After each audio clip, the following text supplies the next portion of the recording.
The export of raw material has been identified as one of the major causes of structural weaknesses in African economy for over the past decade. Experts have recommended values identified as only viable way to reduce poverty, strengthen economic resilience, reduce unemployment and social inequality on the continent.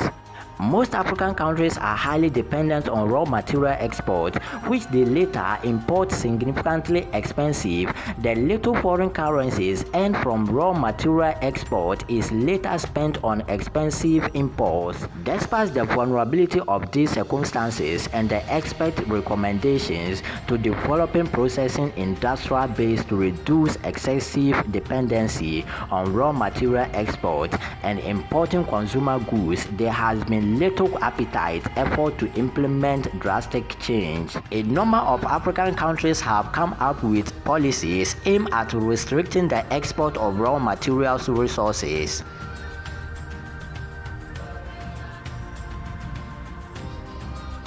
On July 27, Ghana cabinet decided to ban the export of unprocessed minerals like lithium, following the trend of several other African nations taking similar measures as part of the shared strategy to maximize returns from their natural resources. Ghana's new policy, which is expected to be passed into law by the end of the 2023, aims to retain a significant proportion of the value chain before a product is rolled out for export, according to the country Minister of Land and Natural Resources, Samuel A. Jinapor. Namibia cabinet also made a policy decision to ban its export based on the same premise a month before Ghana did. In December 2022, Zimbabwe took a similar step regarding export of unprocessed lithium. A circular put out by a Southern African country Minister of Mines and Mining Development said the move was meant to release President Emerson's vision of seeing the country becoming an upper middle income economy. Burkina Faso grants normal temporary entry to raw materials imported for the processing, manufacturing or assembling of finished products. Also, Burkina Faso grants exceptional temporary entry to products that are temporarily imported for maintenance, trial or exhibitions, as well as the empty packing materials intended to be re-exported.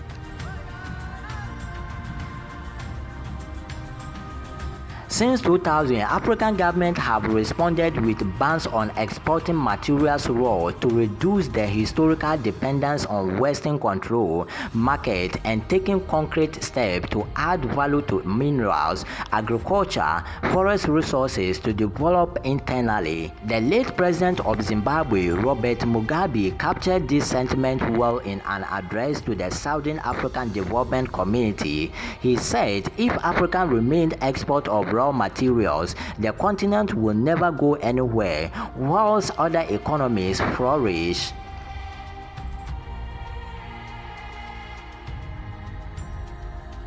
Hi family, this comes the end of this educational video. If you are new here, remember to hit the subscribe button and turn on the notification bell to get our new videos.